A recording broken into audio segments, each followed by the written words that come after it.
યુએસમાં લાયકાત ધરાવતા H-1B visa અરજદારો માટે ડોમેસ્ટિક વિઝા રિન્યુઅલ ફરી શરૂ કરવામાં આવ્યું છે, જેનાથી ઘણા ભારતીય ટેકનોલોજી પ્રોફેશનલ્સને લાભ થશે.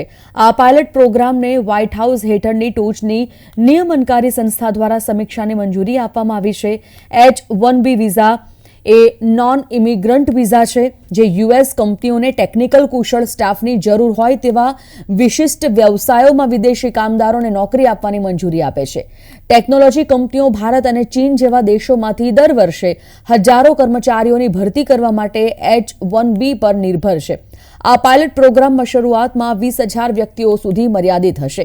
ગત 15 ડિસેમ્બરે office of information and regulatory અફેર્સની સમીક્ષા બાદ આ પાયલટ પ્રોગ્રામને મંજૂરી મળી છે. ત્યારે સૌથી મોટી રાહતની વાત એ છે કે લાયકાત ધરાવતા H-1B વિઝા અરજદારોએ વર્ક વિઝા રિન્યૂ કરવા માટે વિદેશ પ્રવાસ કરવાની જરૂર રહેશે નહીં.